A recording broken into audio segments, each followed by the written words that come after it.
Good evening and welcome to the meeting of the West Bridgewater Board of Selectmen. Today's Wednesday, May 3rd, 2017. If you would please stand for the Pledge of Allegiance. I pledge allegiance to the flag of the United States of America and to the republic for which it stands, one nation, under God, indivisible, with liberty and justice for all. Thank you. If you do have a cell phone, if you would please put it on silent for us. Thank you. And Mallory, you're the first item on the agenda, 7 o'clock for pending beer and wine license. Thank you. La Odessa appeared before you for a beer and wine license, and it was approved. And they had their paperwork with a manager, and that was forwarded on to the ABCC for their approval, and that's going through the process. Between now and then, their manager that was on the paperwork had abruptly quit. So this tonight is for you to approve their new manager, who has been cleared by the police department, that reports in your packet, to come, and they do have representation here tonight in the back of the room. But to approve that so we can forward it to the investigator, and she can continue her in, the process of approving that. All right. You think that's going to slow down the process? Or? Well, that's why we're doing this now, and sending it directly to the investigator so we can, cut through a little bit of red tape there. Great. Counsel, you have anything to add? I think Mallory did a perfect job. Okay. Thank you. Board members have any questions? Nope. Okay. I'll make a motion to entertain a motion to change of manager. So moved. All those in favor? Aye. So moved. Thank you. Thank you. All right, moving on, public. Thank you. Thank you. Approved capital budget. David? Yeah, so Mr. Chairman, what I would ask is that the capital budgets are actually part of the warrant articles.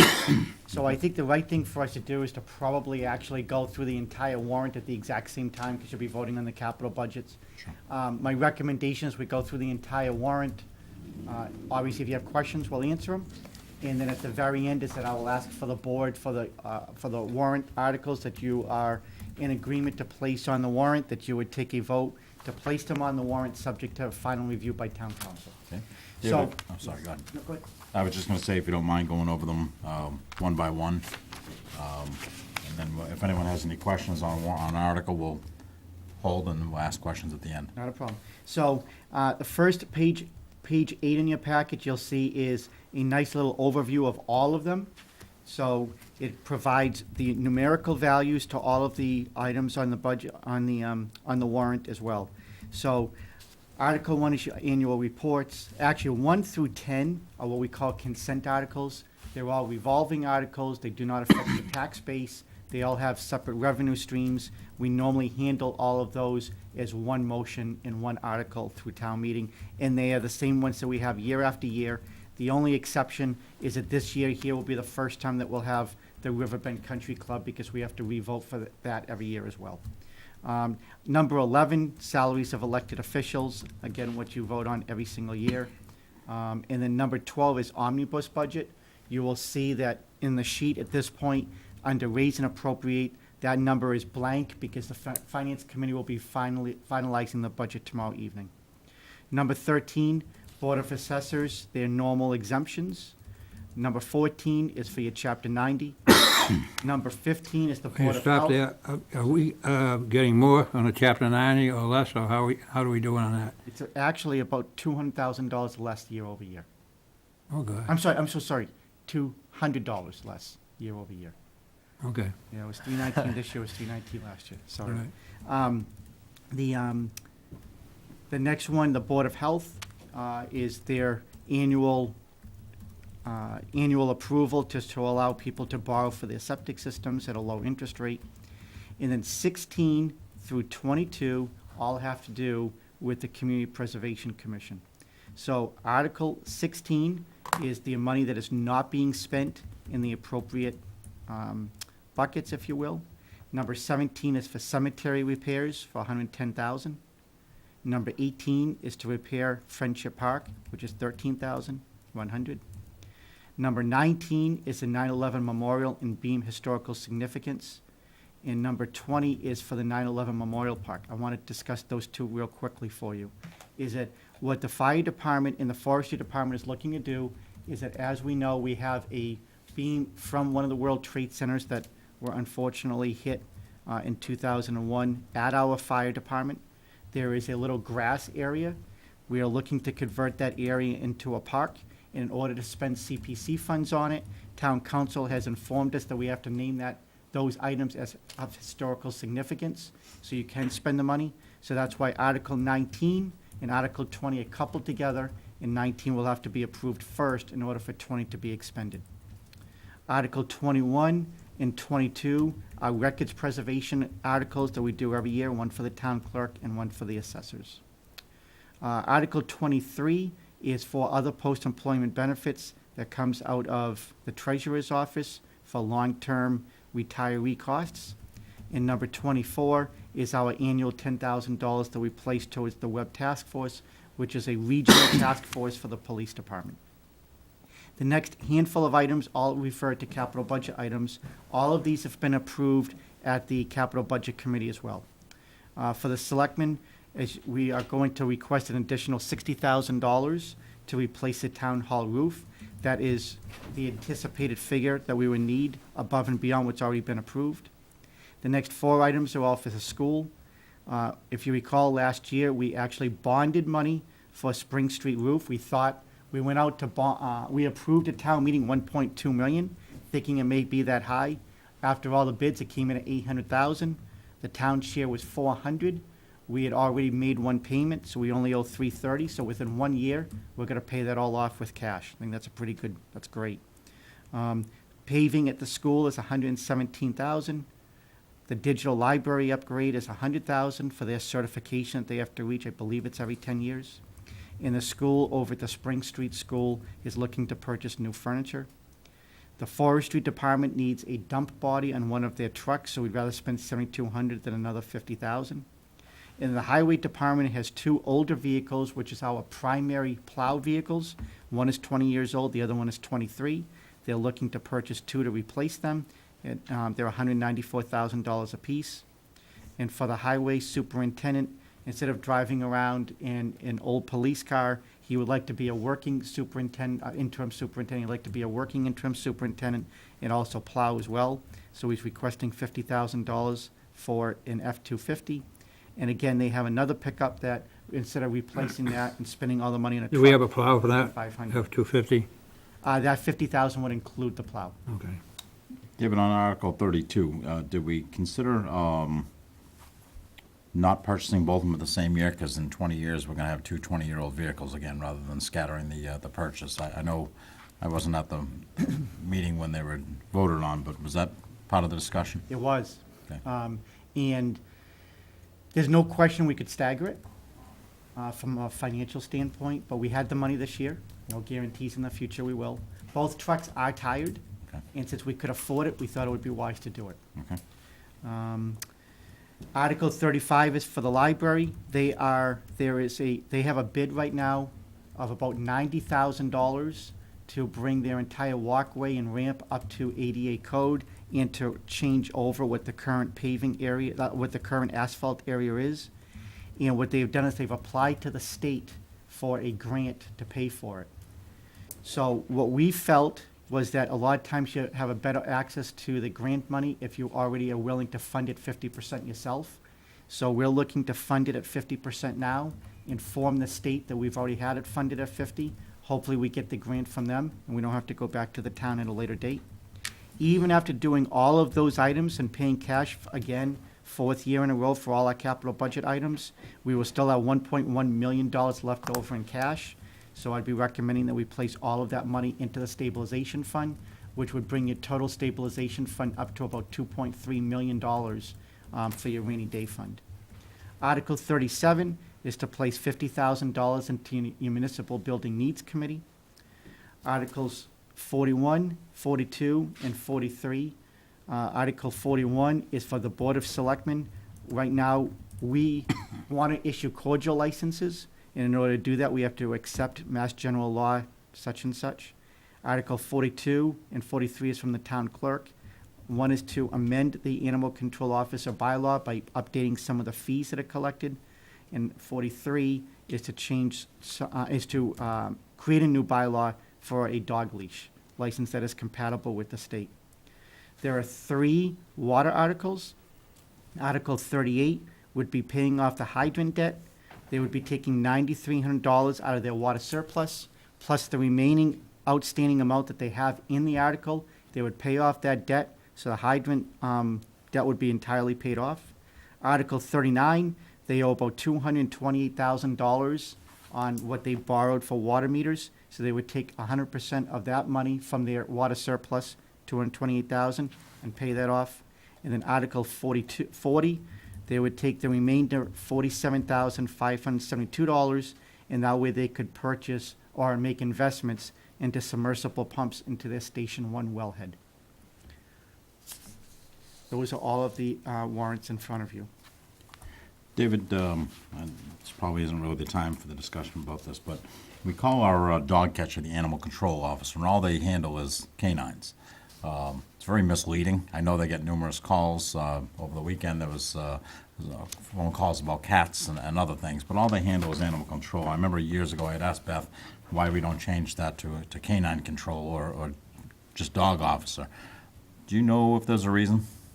I believe, I will verify this, there is a statute that requires and covers animal control, and my guess is that that's the actual terminology they use. Okay. But I'll verify it. I know under state law, cat maintenance comes under nobody. Had to look that up over the weekend. So I was just curious why that was, okay, thank you. David, number 20, that, the Memorial Park, that will have to go to the ZBA, right? I'm sorry, 1 second. Article, which one? The 9/11 Park, that will have to go to the ZBA, correct? Yeah, so what we would do is we would get funding, and then the ZBA would have to, I assume would have to issue a special permit. Would you agree with that, Mike? Yes. Yeah. And the library sidewalks, do they have to, what's the compliance? Are they out of compliance now? Maybe Mike would know this better. But are they out of compliance currently? Do they need to be updated? Yeah, so, based on my understanding is that the cement walkway that goes around the building is not necessarily out of compliance. The ramp may be out of compliance based on its pitch. If we verified that, I know Jeff Dugan was out. Anyway, the state came out, I believe what they said is that the pitch is not ADA compliant. So we would have to at least do that part. The Are we initial- required to change it, though? Or is it if we were to do work on it, it would then have to meet the requirements? Yeah. So I think it's two items. One is, it is a pre-existing building, so you could certainly argue that if it's a pre-existing building, it could be non-conforming and not have to comply. However, once we start doing work on that area, it's going to trigger the fact that we're gonna be required to have to bring it into compliance. So the walkway that is around the building, the real request was because some of it is starting to dry heave.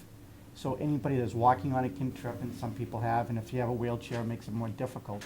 So that's really what the start of the issue was. And as we said, well, if we're going to fix that, it's not that much more to handle the ramp and bring that into compliance as well. Okay. 31, the trucks for the highway department.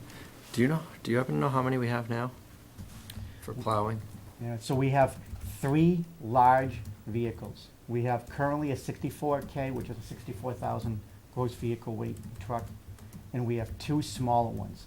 I believe it's 42,000, and I think the other one is 26,000. So he's looking to replace the 34. It's the 42,000 and the 34,000.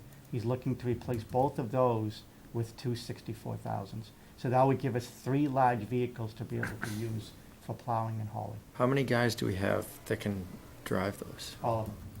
Everybody in the Jeez. highway department is, What about forestry? Do they drive them at all? yeah, Okay, so there are they're all. more people than trucks. That is correct. Yeah, the others just drive smaller trucks. I know that's not a lot of mileage at 94,000 on the engines, because those diesels will go 200,000 as far as they go. Are we getting any trade-ins on these things, or? Yep, yeah, so the prices reflect a trade-in of both. They were both, I want to say it was, off the top of my head, it was about $10,000 to $12,000 for each truck. Does he have quotes of what it would cost for the repairs that would be necessary? We did not go that route. They're just tired. So I wouldn't necessarily say that it's repairs. You know, the seats are torn. There were some issues this year with some fuel leakage inside the engine compartment. And So you would just get the fumes through into the passenger compartment as you drove. And it was too laborious to be able to chase it in the middle of the winter. So I don't know, I can't answer the question. And they're 20 years old, they're 23 years old, and. they were Was this cheap- recommended by the town mechanic? Yeah, the town mechanic and Sean. They're just tired and they get used. I mean, it's just, they're our primary plowing vehicles, and the thought process is that even though I'd hate to see us spend $400,000 between two vehicles, one, we have the money, two, we eventually are going to have to replace them, and we may have to replace them at a later date at a time that we can't, and then have to borrow it. And the third is that if we have a mechanical breakdown with one of those, and they're our primary snow vehicles, the breakdown will only occur in the middle of a snowstorm, which is the absolute worst time. So I think we're just trying to be proactive Yeah. at this point. But now's the time to go through them and get them ready. Oh, Yeah. sure. But, I mean, but that doesn't mean that they still can't break at that point. Yeah. I mean, they're old. Okay, one last one, the building needs committee, do they have that money, do they know what they do with that, or is that just allocated to them just in case there's a repair that's necessary? That's exactly what it is. The spirit of the committee is in case there's any unforeseen business infrastructure issues during the year, is that you go to them. They currently have about $27,000 in the account. They normally have at least $40,000 to $50,000, so they're looking to be able to replenish the account. Since I've been here, we actually haven't put money into there. How does that money carry over year to year, where most of the budgets have to be spent or returned to the general fund? So whenever you place some money in an article, it stays in perpetuity. Because it's until- the article, not a budget. That is correct. Does the CPC have additional funds that have been carrying over, so they're not spending 34,000? Is there additional from past years? Yep. So, for example, let's go to Article 17. Article 17 will be a really good example because of the amount. So you'll see that $21,245 is coming from the undesignated portion of the fund. And 88,000.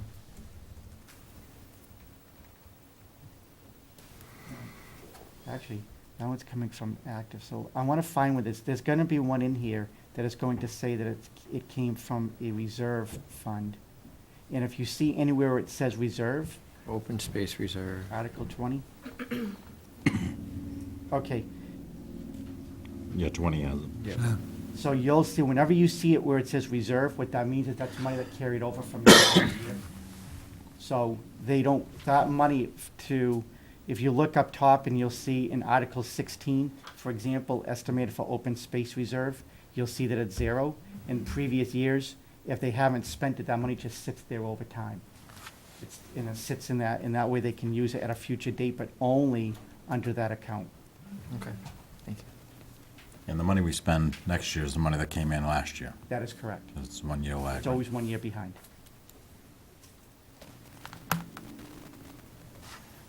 Well, again, David, you've done a great job in this, and I like that stabilization fund there. We kind of we had 1,400,000 last year, and now it's 2.3, and that's great. Yeah, this actually feels like a fairly light year for Yeah. capital. Yeah, and again, I think that, could we squeeze out another year or two with at least one of the plowed trucks, for example? I'm sure that we could. But you're still gonna spend money, and then you're still gonna replace it. And we don't know at that time, one, the cost of the truck will go up. If we have to finance it, the cost of the finance will be more. We have the money, we could still put money in the bank. I think it's just fiscally prudent to strike while we have the ability to be able to do it, and do it under our terms instead of somebody else's. Okay. One last question, the town hall roof, were you able to get a firm number from, okay. We could not. Lucia Bar is still, I mean, it's only been a couple of So weeks. that's and kind of they're- a guesstimate? It is. Yeah, but if that's not enough, would we have to go back to town meeting, or could we go to the finance reserve? We could, or we could even go to municipal building needs. Oh, do you have any other questions? Nope. Okay, do I have a motion to approve all articles? So moved. And, Mr. Chairman, I think that there was one. Oh, I'm question. sorry. Oh, Rick. I got a Got a couple of requests here. Ma- For the water department, we had a couple of projects we gotta get started.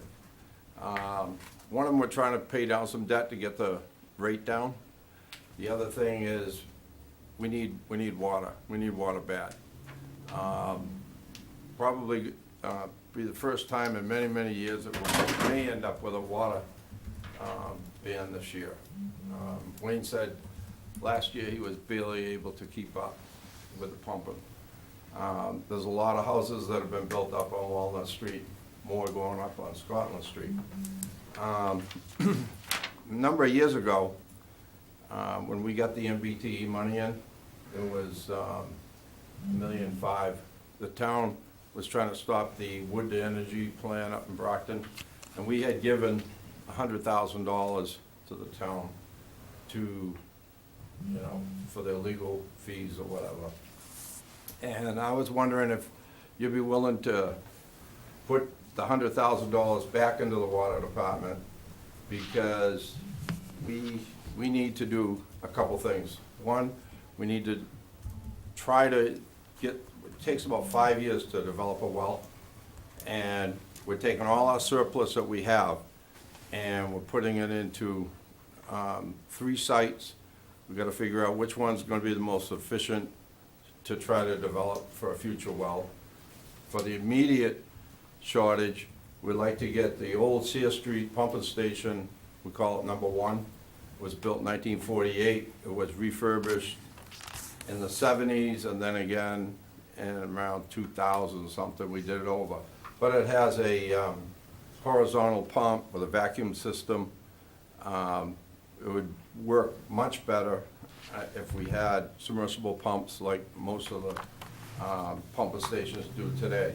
So what we'd like to do immediately is drop submersible pumps into those 2 wells and put variable speed controllers on them. So right now, we only have $47,000 from our surplus in the article. Definitely can't do it for that, but, so I was wondering if the town would be willing to put the $100,000 back into the water department so we could get that project up and running. We're trying to pay off, there's a lot of short-term debt that the water department has from meters and the meters and the hydrants that they bought. We're trying to pay that short-term note, trying to get rid of those, because that's what's bringing the water rates up too. And one of the things that I'm gonna try to do is put some of the responsibility of the mortgage for the Walnut Street tank onto the industrial customers who got all the benefit. The residential customers didn't get any from that. So,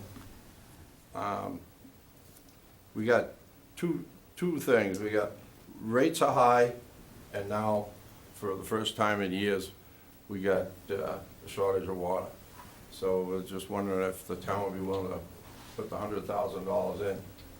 If I remember correctly, the 100,000 was to fight the power plant, which was a major threat to our water resources in that It was. area, correct? So really, Right. it wasn't loaning it to the town, it was helping fight the battle. Right. And if I That's it was, correct. Selectman Albanese at the time, so it wasn't necessarily you lent the money to the town or gave the money to the town, it was Well, we to, had it was available, so Yeah. we put it into the town so that they could fight the battle. But now we got another battle on our side to fight, and we don't have any money, so. do you estimate a rather large surplus with the increase Yeah. at the end of this year? It has, the surplus really has nothing to do with the rate. We figured it out. What it is, it's the meters that weren't calling in. Right. When they finally did call in, we finally got paid. So that money will fall out this year as surplus, or it's showing up as we're collecting more than we're billing. But that doesn't get certified as free cash until August or September. Right. So that doesn't help us at all until maybe in the Following fall. year, correct. But we need to do something immediate, because the big water usage starts now. It's not usually July and August, it's April and May, June, when people are starting their lawns and all that. Then by August and September, they usually give up. They've already lost the battle, you know what I mean? So water usage starts dropping off. It's in the spring when everybody's out washing everything, getting the furniture out, so. Would these projects be completed in time for this spring? What's that? Would the projects be completed in time for this spring? I hope so. We're gonna try. We're gonna have to go out to bid real quick, and if we get the money, you know. What did you get total, when that money came back? You got $1 million, and was it all spent on the tanks, or other than just the $100,000, or? What was that? The Yeah, 100,000? the money that you got, you painted the tanks with, it? Is that where it Settlement, the went? settlement money is what he's The referring to. settlement money. The difference, What's the 100,000 went to difference? the, Oh, I don't know. We just gave them $100,000, and I don't know what they do with it. no, we know what No, we do we with the know what we did 100,000. with it. I don't know what you do. I don't, you know. No, We're no, talking I about was the asking portion- you. What he's asking is, what did you do with the rest of the million, whatever We was built that left? water tank up there on Walnut Street. We took all the money, 100%, and we built the tank on Walnut Street. So that's where That was the for money went industrial to. customers, yeah. Okay. Yeah. So did you consider not paying off the meter debt in order to have that cash for the projects that you're talking about? Well, this was the original plan. When I put my articles together, I was originally going to, I also had an article in there, but we got it in a line item now for searching, trying to figure out which well site is gonna be the best to develop it. That's a line item now in the budget. And we could take surplus and add to it if we, you know, later on, if we have more fallout as surplus. The articles just kinda got, the amounts of money got changed around, in the last few days. That's, you know. Dave, how do you My, feel? my thinking on it was different than Yeah. the way the articles got put together, but that's fine. It's all the same. We spent every nickel we have for three things: pay down debt, search for water, try to figure out what the next well is we're gonna develop, and to bring Seal Street pumping station back up to full capacity, produce some more water. And that just wipes out every nickel that we have until we get more free cash. Rick, But at that, we still need some help. So if the town is willing to help us out, we can get a little more done. If they don't help us out, we'll have trouble brushing your teeth. Jerry, you mentioned searching for water. Didn't we own the Rotary Farm, and that was supposed to be a Correct. water site? I don't have understand what three you of mean them. by search for water. We have 3 of them. We've already found the water. I've already located it. They're all marked out. There's a 500-gallon minute well. It's way in the back of Norman Avenue. It comes out of the ground red, okay? It's loaded with iron, ferrous iron. 500 gallons a minute. When you need a drink of water, you don't care what it looks like when you're thirsty, okay?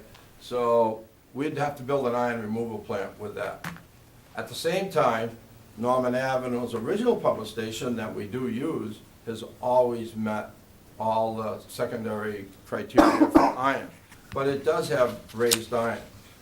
EPA has been looking at making it mandatory that you can only have a certain level of iron because they say it has an effect on infants and things and formula. So they're thinking of making it required that you can't pump water unless it's below that number. If that happens, we're just barely over that number, so we are gonna have to treat it. So what I was thinking at that point, you just take both wells, that'd be 1,000 gallons a minute, tie them into one iron removal plant, which would be in the same area, and then take the water out. We also have a well down in the back of Sear Street that we found, which is approximately 500 gallons a minute, but it's very close to the Salisbury River, which they say could, in a prolonged pump test, could indicate that we're gonna have to maybe do some type of treatment. They're not sure, maybe it'll be fine. That's probably 300 or 400 feet from the Salisbury River. There's the Robury Farm that has an actual, it's a spring, it's a natural spring over there. That one's good for about 300 gallons a minute. That one had a little bit of raised nitrite. That's because it was used as a farm. It didn't exceed the limits, but after you do the prolonged pump test and you take all the samples and everything, it may indicate that that one might need a nitrite plant. We don't know yet. So that's what this money would be spent on first. You look at all 3 sites, you do a little bit of pump tests, you take all the water qualities, and then you figure out which ones need to be treated, which ones don't need to be treated, and if they do need to be treated, how much is it gonna cost, you know, to build the plant and to operate the plant. So that's what we'll be doing right now. Then we have to get state approval to do it and get the withdrawal permits. We're probably about 5 years out before we'd ever get water out of the ground that we could actually use. So that's why I want to get it going right now, getting the engineers looking at it, trying to figure out which site is the best site to develop, because it's going to be a while. But meanwhile, I want to get Sear Street pumping station up and running 100%. That's going to help us a lot. Dave, what do you think of the request, and where would the money come from? So, Phyllis, first of all, let me say what the water department and Rick in particular were looking to accomplish, we've been able to accomplish. They want to pay off 100% of the debt of the hydrants, we're doing that. They want to pay off 100% of the debt for the meters, we're doing that. He wanted to put some money aside to make sure that he could look for some, install submersible pumps into, Station 1, we're doing that. And then we've given him the flexibility in his budget, so that way he can also search for water as well. With that said, philosophically, I never think it's a really good idea to commingle free cash or tax money with the water department. It's usually just not a good policy to do. In this case here, we have the money. If you wanted to do it, then what you would do is you would have to look at your stabilization fund, because that's the only place you could pull it from. And instead of putting $1.1 million in, you would put $1 million in. I'm not so sure, I wasn't here 10 years ago, obviously. I'm not so sure that the money that was found or utilized from the lawsuit that was won is really a legitimate impetus to say, hey, we want the $100,000 back. But with that said, it's a decision the town has to make. The one thing I do want to make sure that I clarify, though, is that if April and May and June are the heavy moments of water usage, is remember, the meeting's not until mid-June. So even if you want to put the money into the account so that way it can be approved, you can't utilize it in April and May, and you can't use it the first half of June. Right. So you're looking to, before you can even use that money, it would be the end of June. And what I had said to Rick earlier, I spoke to Commissioner Azak and also Superintendent Parks. I spoke to them earlier, was that I had told them that I would recommend to this board that you call a special town meeting in the fall once their cash is certified. It's usually done, as Rick said, about August of September. Call it maybe in early October. They are going to have ample cash. We can place it in there. And in the meantime, he has $47,000 to at least get started. Now, I don't know how much he's going to need, but to me, that just seemed like it made some sense. So we didn't commingle funds. But again, if the town feels that we want to do something earlier, then the answer to your question, Selectman Marrera, is we'd lower our stabilization by $100,000. Looks like I could see the situation. They need some help. I don't know if, this is appropriate time to give them the help or wait until the fall. Because they have the $47,000, and that's the point, I think, Jerry, that he's made here. Well, I think I think we expect a large surplus this year, and, once that's certified, I think that money should be used, just my opinion. Yeah, I like David's plan. Yeah. I just don't think that we should be moving tax money to an enterprise. Right. Well, I'll have to agree with that, too. Yeah. Is there any motion, or I guess if there's no motion, it doesn't go anywhere? That's correct. I mean, you would either take Rick's request and you would modify the warrant as it's currently situated, or you would not take it and then you could just approve as presented. However, one item to make note is that in Article 7, which is the school revolving fund, again, it's a consent article. It is non-taxes. It's just it's a fee article. The school superintendent business manager just texted me. She said it says 90,000, it's supposed to be 100,000. So if you want to approve it as presented, it would be approved as presented with the modification to the school one. If you want to take Rick's into account, then you would modify that one as well.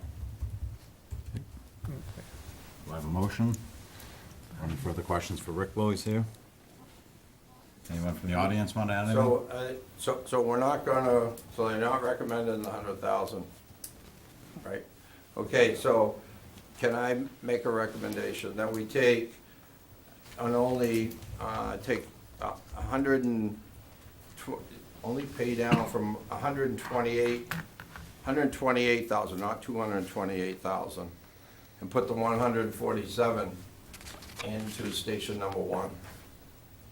And we still have the money in the budget for the well research, right? Yes. Well search? Yes.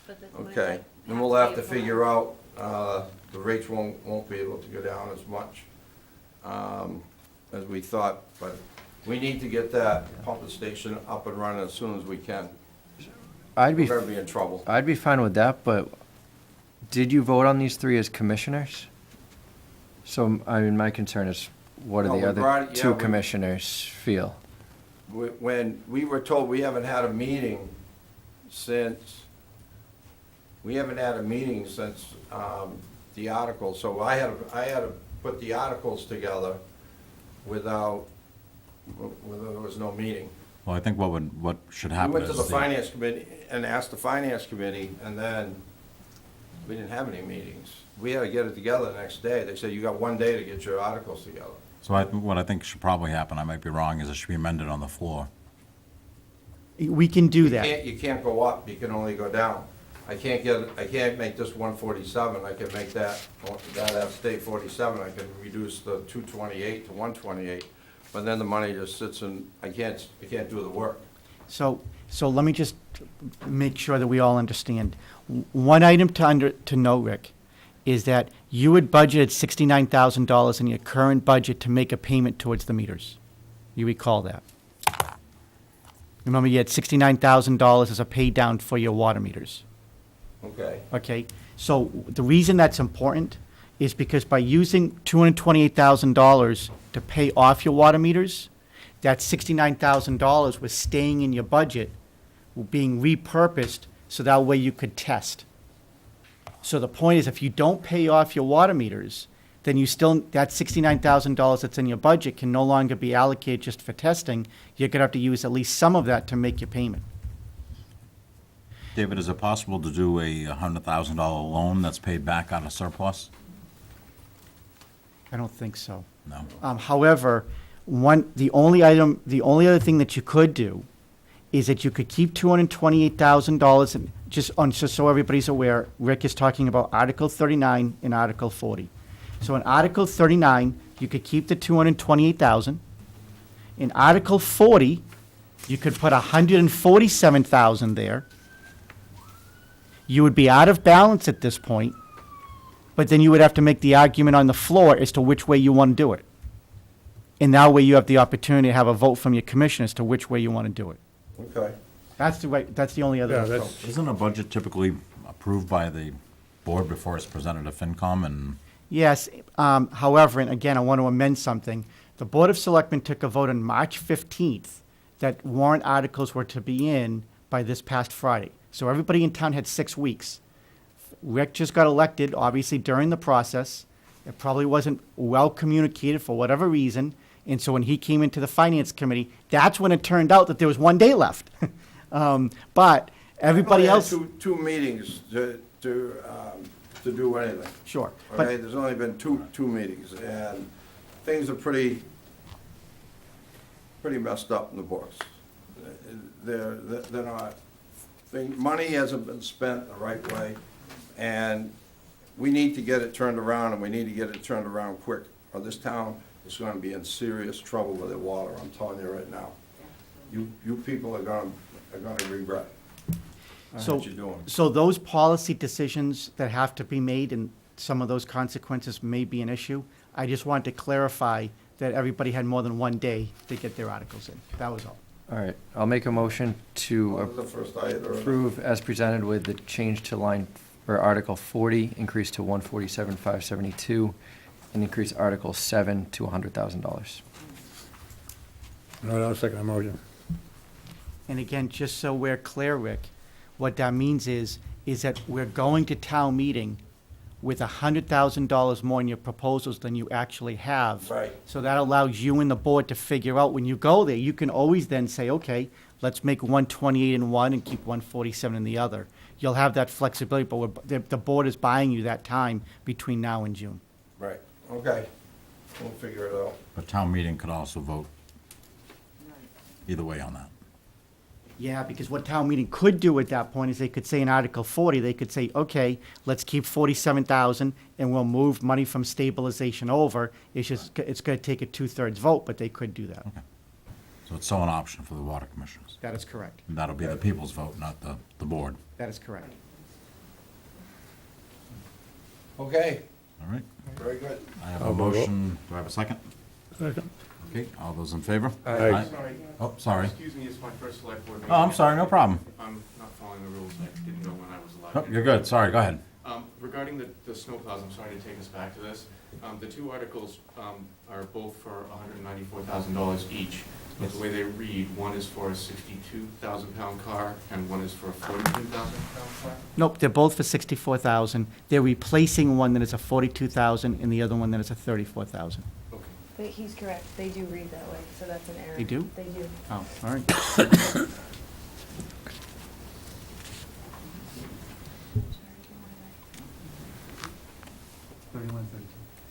Can I say something? Second. So that's going to be correct. One second. I'm not sorry. So that'll be Jim corrected. notes it. Okay. Yeah, yes. So we have to vote on, Add that amendment to the motion.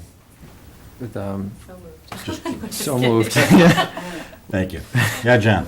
Yeah, I agree with Rick, because we're going to be in big trouble with our water. We're building so many houses now.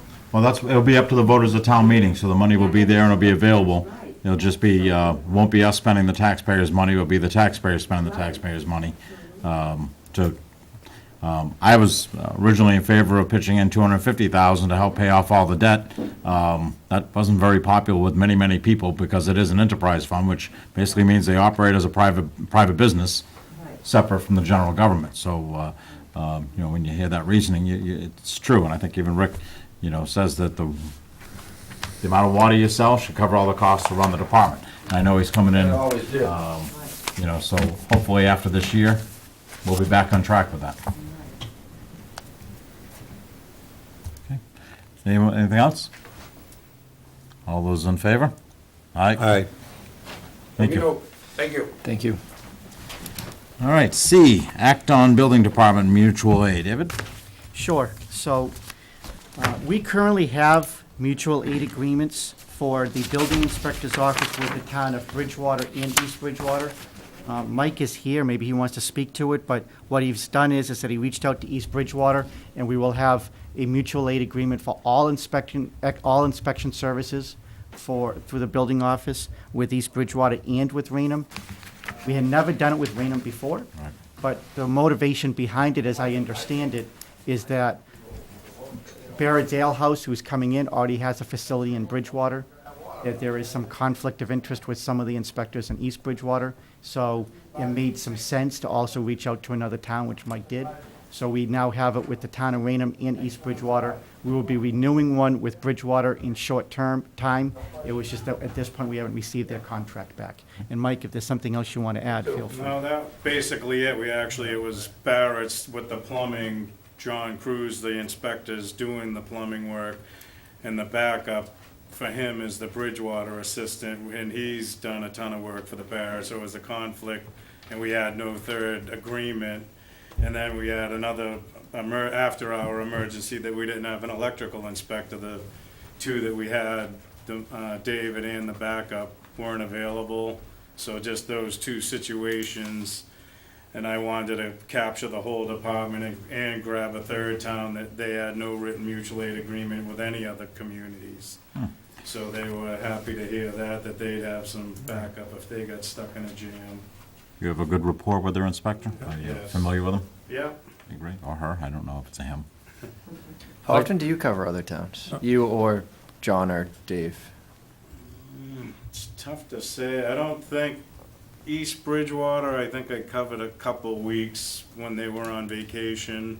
It depends. You don't know what could happen at night if the main inspector's gone. Sometimes, I think that incident, maybe they were it was on a weekend and they were at a training event down the Cape and we were stuck with no one to call. You covered for us, you were in Bridgewater, right? Yeah, You covered I for us actually when Paul was covered gone for for, 14 or 15 yeah, weeks. it was a long time.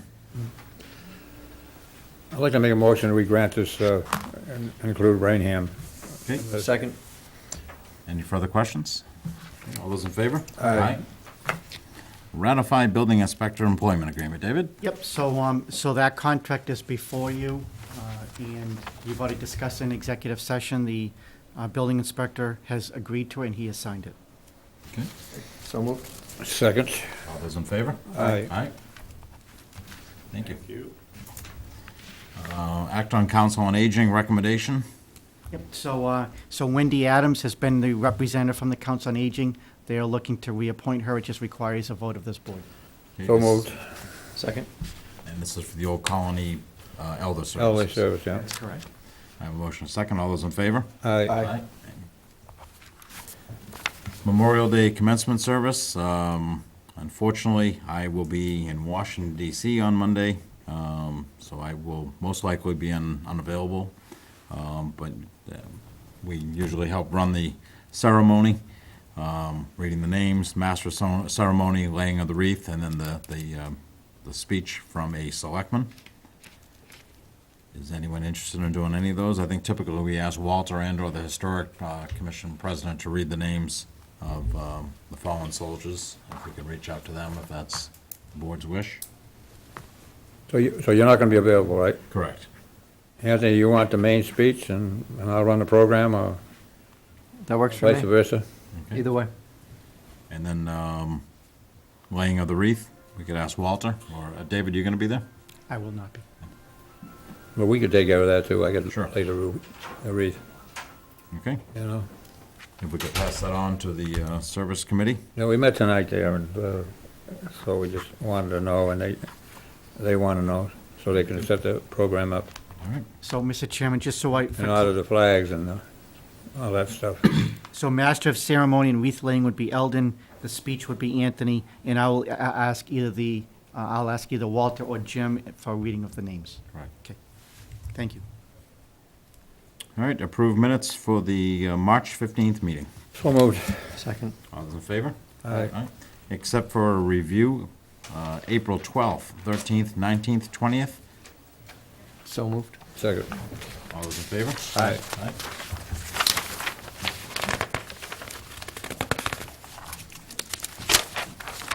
Communications and reports from boards, commissions, and town officials. Planning board notice public hearing on June 7th, 2017 regarding street acceptance. David, is this just so that we It was get just- Chapter 90 funds and we're already maintaining these streets? Exactly. I just placed it on because we have not accepted streets in some time. So I just wanted to do it as an FYI to the board. This will be accepted sometime over the summer. Once this gets accepted, I'm going to actually update that list. And then sometime, whether it's a special or next year's annual, we'll place all of those street names on so we can start increasing our Chapter 90 funds. But this was just an FYI to the board. They've already done site plan. There's about 5 homes. My understanding is they're all 100% occupied, and so the planning board will just be looking to close out the project. Okay. Building department site plan review for a special permit, 252 Pleasant Street. So if you don't mind, for the next two, I'll take them at the same time. They're both site plan reviews. The building, I've spoken to the building commissioner earlier. He told me he doesn't see any issues or problems for either one. They'll go through their customary process before the zoning board of appeals. The kennel license, is this, already active, or is this gonna be a new, I believe it's new. it's on a residential area, right? It is. And that requires a butter notification for the actual hearing, so those neighbors will be informed and welcome to the meeting. Of course, I'm gonna have issues with noise and odors, so I hope those will be addressed, and we'll pass those concerns on as the board. I don't have any problems with this, with the contractor's office and storage yard, that's... Anything else, Ellen? Not at this time. All right, motion to pass both those on. So moved. Second. All those in favor? Aye. Right. Correspondence from the public to determine a course of action. It's for anything that might not be on the agenda. Public comment period. I have one thing. It is quickly approaching the time of year when we award the Victor Flaherty Civic Service Award. I'm going to ask that Tracy and/or Mallory post the application available online. If we can also make it available on Facebook, let people know that applications are available. That'll outline the criteria. Anyone that you think's really served the community well. If you don't know Vic Flaherty Sr., he served many, many, many years over at YEA. I didn't have the privilege of serving with him on the Board of Selectmen, but he served a number of years as selectman and oversaw some very major projects in town, school renovations and construction here in town. And every year we honor his memory with choosing a person that's really contributed to our community. Ellen, do you have anything to add? Yeah, well, the only thing is, though, we met tonight, and that's got to be requested by somebody, and we didn't have really a lot to go by, and so we said that, we'll look at it, and Vic plans to email out some requests, like to the YA and something like that, and we need some input here, so we can make a decision here, and we agreed that if we can come up with something, that we'd have another meeting, because it's still, plenty of time before the town meeting. The applications are also available downstairs, I believe, at the town clerk's office. I think they have some printed copies. If not, we'll make sure we get some down there and get those submitted to the committee for a nomination. Okay. Okay, anything else? Public comment period? No? All right. Town administrator's report. Thank you, Mr. Chairman. So, excuse me, first on the agenda is update regarding Mayola's Ave. You'll recall a couple of meetings ago, we probably had about 25 to 30 residents here from Mayola's Ave, and they were concerned about the fact that a group home had been located at 78 Mayola's Ave. The building inspector and I have spent considerable amount of time. We've looked at it. We've had a public hearing with those residents, and our zoning board requires a special permit. They never applied for it, so that means that they're actually non-compliant. So yesterday, the building department issued a cease and desist order. I believe it was hand-delivered, at least to a person there, but potentially the manager of record or the manager in charge, and has hand-delivered the cease and desist. At this point, they have 30 days to either appeal the decision and/or file for a site plan review through the Zoning Board of Appeals, which is really what they should do.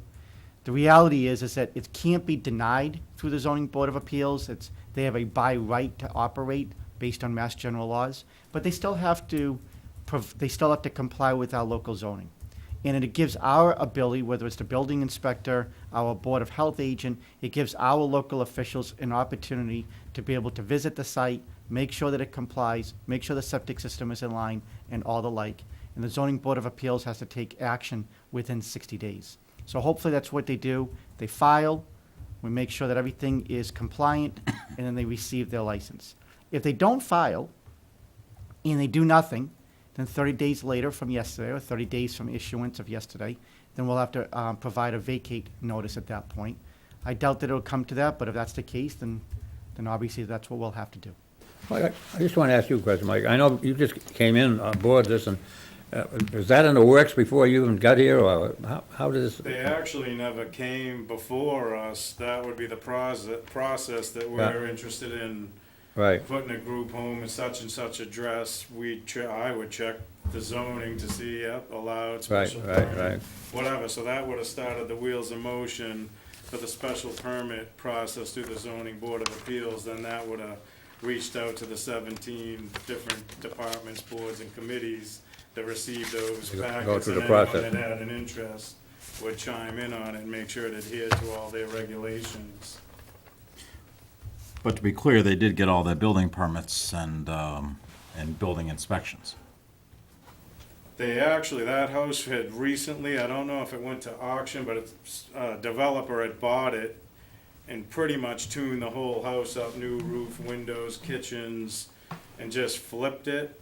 And then this new group bought it, and I think they pulled a building permit to add one window and create an office, and that's, they didn't say create a group home, it was to do that work, so that's what, when we went out, that's what we were inspecting. I think there was some minor electrical, wherever they put that window, they had to move a little bit of electrical to put that, so I think that Dave Bentley and myself were the only ones involved. That wouldn't have triggered anyone else, Board of Health, Right. Fire, and for what the permit was pulled for, But they have an occupancy permit, is that correct? yeah. And Okay. what, David, just for clarification, when you say non-compliant, just means they didn't apply for the proper permit, but they are rightfully operating, or they have a right to operate where they're operating. I would use the following example. Imagine you own a restaurant. You have a right in Massachusetts to own a restaurant, but you just went and opened a restaurant, you didn't tell anyone. You still have to get a common vic license, you still have to go through the process. So that's what they did. They have a right to operate that business. They have a right to operate that business there. They just didn't follow the process so they could be properly permitted. Not all towns have this bylaw, right? We're one of the few who have a special bylaw for this. I don't know if we're one of the few. I'm sure that there is zoning for it in other towns, but we do. And you know, for example, one of the issues is that we believe that they have 4 patients that are living there, and it's a 4-bedroom house. Now, they have to have staff there, and the question is the staff 1-to-1 or 1-to-2 or 1-to-3? My guess it's at least 1-to-2, if not 1-to-1. So if it's 1-to-1, that means there's 8 people sleeping there, but it's a 4-bedroom house with a 4-bedroom septic system. So I think we just have to make sure that we would never allow somebody else to do that, so they have to follow within that same, within that same area. We wouldn't stop 8 people from living in a 4-bedroom house. That's pretty normal. You know, potentially, remember, there is a difference between residential because this is a for-profit facility. So that's exactly one of the conversations I've had with Mike, is that there is some demarcation point there, because you're right, you could have 2 people to a room. Could you have 3? Could you have 7? Sooner or later, it triggers something. So what Mike and I have discussed is that as we go through this process, is that he's going to reach out to the state architectural board that would oversee this to give us clarity as to how many individuals could necessarily be there. But we want to make sure that it's the right number. But when those houses usually come in, they come in through a third party, and nobody really knows what's going on until the thing. And I realize everybody, you know, they want to, you know, take care of all these people, but it just seems to me nobody wants them in their backyard. But the only thing I say, they spend that money, and a lot of money to renovate that house. And safety seems to be when we met with the neighborhood, that's their concern.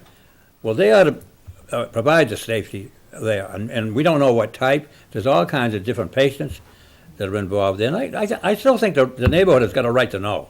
Yeah.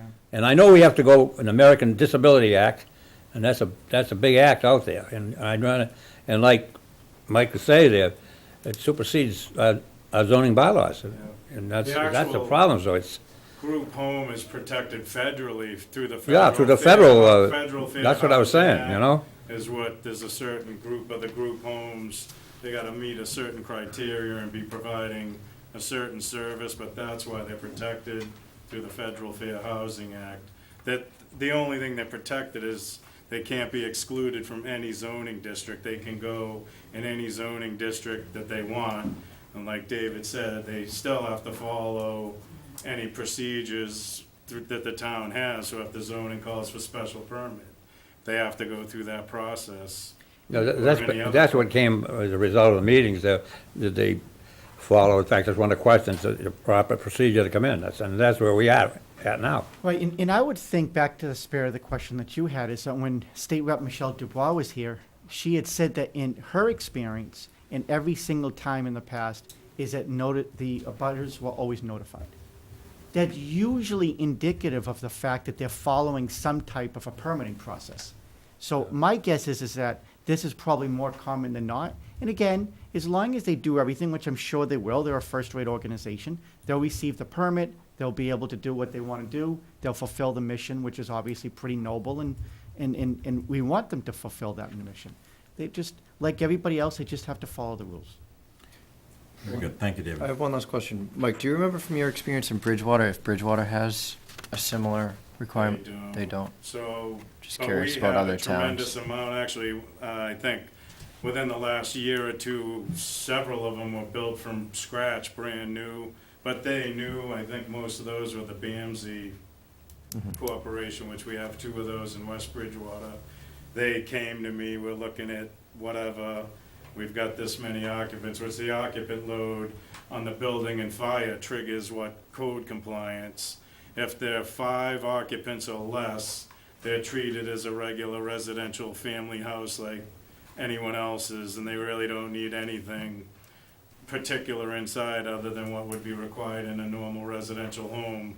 When they go over 5, and it depends, there's different ranges, there's different code requirements. They could trip sprinklers, a commercial fire alarm, or other related code issues, but it's all based on that occupant. So the 5 and under governs it to just stay as a normal residential home, that they really don't have to do a heck of a lot of code upgrades, if any at all, inside or outside of the home. Usually ADA compliance, they would have to put the ramp on if they have persons with disabilities that need to access the dwelling. I remember years ago, there was up in the north end, and I always remember because I lived in the neighborhood, how emotional the people get. And there was a proposal that was going to be some kind of a group home, and at that time, and literally, it never come to be. The house was burned down. And I remember going to the fire, and I probably was talking to the individual. I was very concerned because those people were my neighbors. Yeah. And they didn't seem to be very, very concerned who was in the fire. And I said, I hope I wasn't talking to the guy that lit it. I mean, this is crazy. I mean, that's how emotional these people get. Yeah. But, like I said, and every once in a while, we face this. And like I said, as long as they go through the procedure, that's what we got out. And Our primary goal is to make sure the residents that live in the home are safe, and that the house was constructed properly with Right. sprinklers and alarms and everything that they need. So I'm confident David's going to take care of that for the office along with yourself, so thank you. So next on the agenda is in reference to Riverbend Country Club. So as everybody knows, we had town meeting on April 20th. I think to everybody's surprise, we had 463 voters, required a 67% approval, received 79%. Again, I want to say thank you to Selectman Kennahan. We worked together, and I think a lot of people in town made the comment, including the people who voted against it, had told me that they really appreciate the amount of effort and time that we put in to make sure that we were providing the best product possible. So again, I want to say thank you. Mr. Chairman, you had said over and over that you thought that it just escalates the value of the town. It makes the town a notch above having a first-rate golf course, and I think you're absolutely right. And again, we obviously were able to preserve open space. So one is that I just want to say thank you, because it has been a lot of work over the last 6 months, and I received a lot of support from this board, and I want to say thank you for that. The second thing is to bring you up to speed on the purchase and sale agreement. I've received what I am told is the final draft today. It looks like everything is in order. I want to do one last review. You have already approved it, subject to final review by town council, so once I review it, you'll be able to sign it. Selectman Kennahan and I were talking earlier. I think it may be wise to have some type of celebratory event at the golf course. It may even make sense that maybe we call a meeting there and actually sign it there and have the owner there. So I will work with the owner if the board likes that idea. And so again, I just wanted to let you know that is in order. We have a new close date of May 30th, which I'll explain why at the end. Before I get to that, one thing I did want to do is I want to call attention to the board on page 80 of your packet.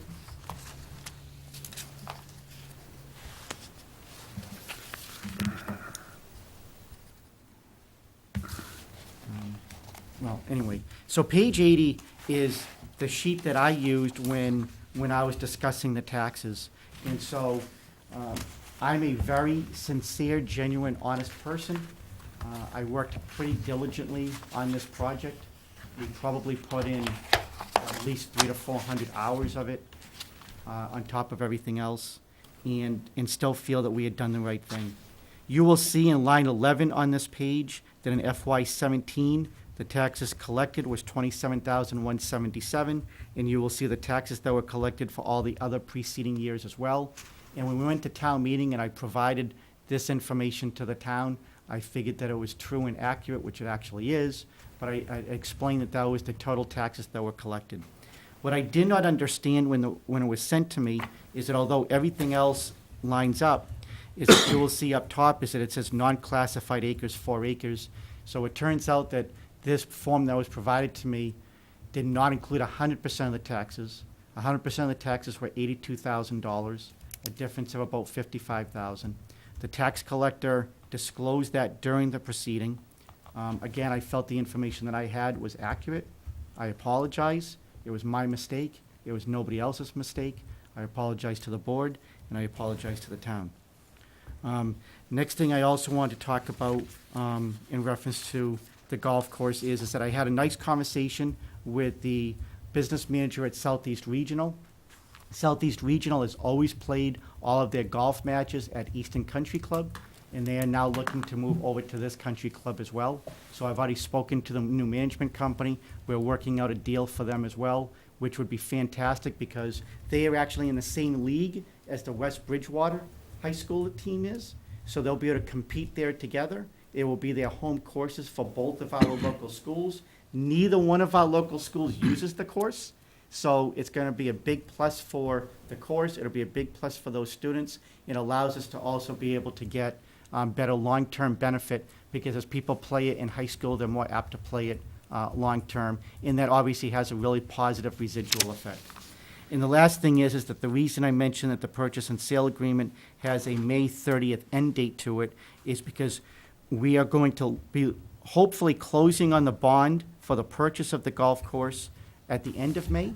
So if we do, is that the treasurer has asked me as to whether or not May 24th, which is a Wednesday evening, as to whether or not that would be acceptable to the board to sign the bond. It would only require about 5 minutes. It would have to be a special meeting. Obviously, it's an open public meeting, so we would post and do all the things we normally do.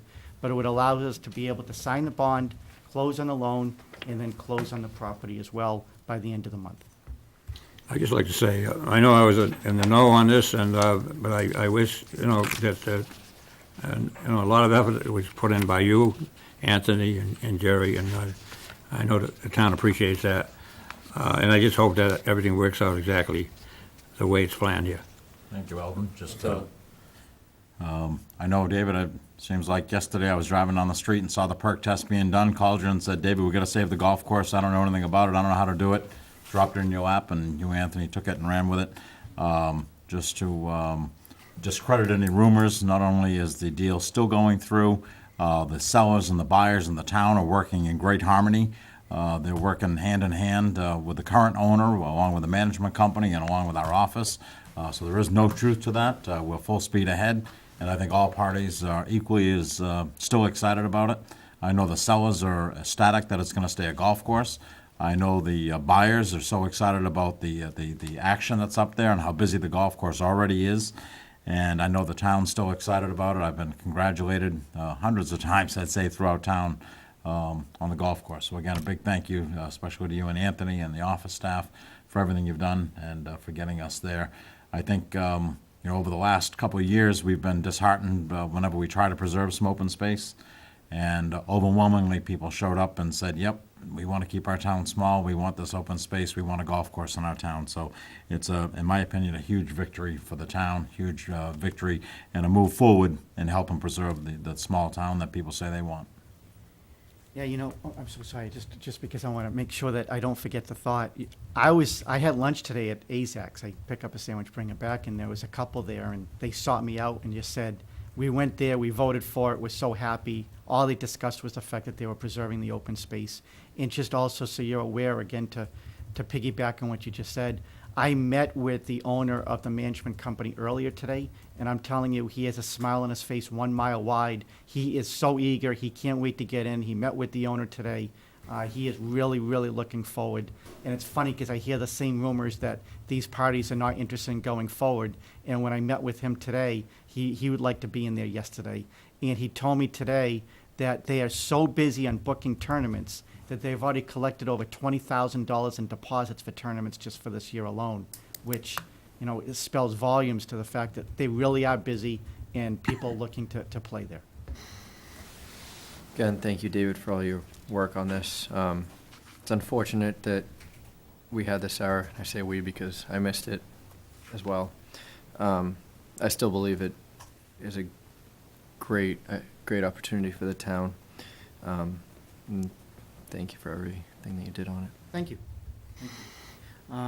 So, will May 24th, does anybody see an issue or an objection to that date? I mean, I know I can reach out to you individually, but if I were to target that date, do you see that as being any issue? Wednesday's good for me. Good for me. All right. Next on the agenda is just an FYI to the board.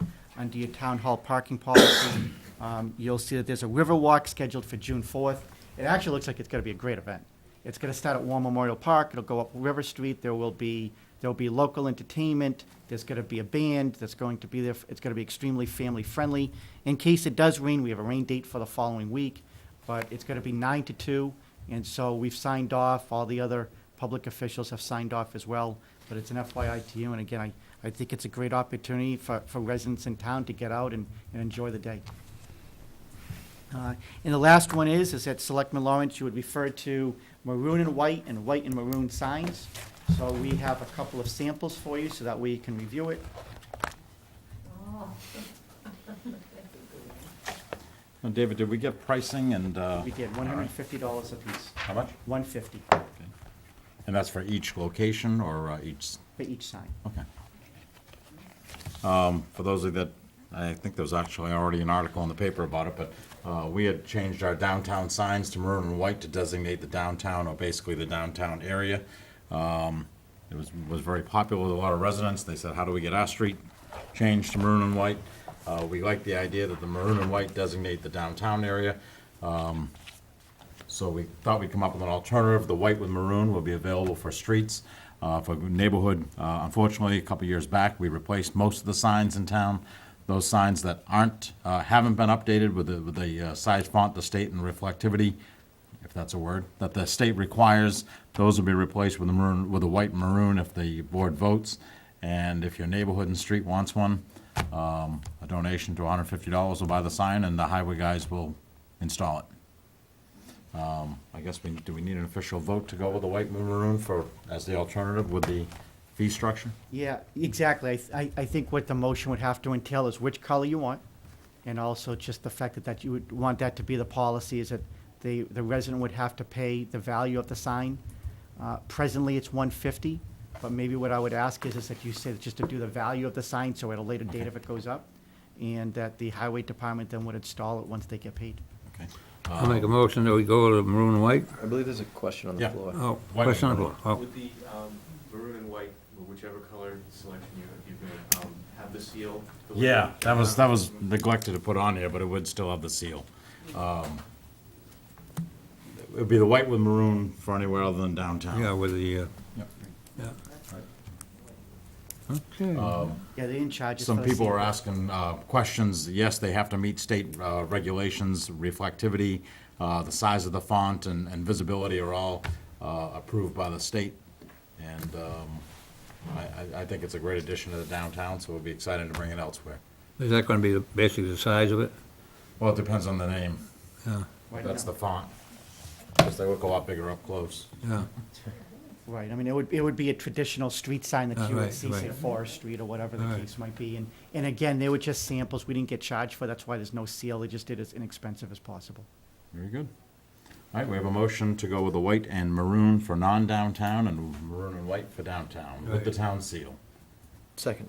Okay, any further questions, comments? Okay, all those in favor? Aye. This is exciting. I think we need a form for people to fill out to get their street changed. Thank you, Mr. Chairman, that's my report. Anyone have anything else come before the board? I have none. Okay, I'll entertain a motion to adjourn. So moved. Second. All those in favor? Aye. Good night, thanks for tuning in.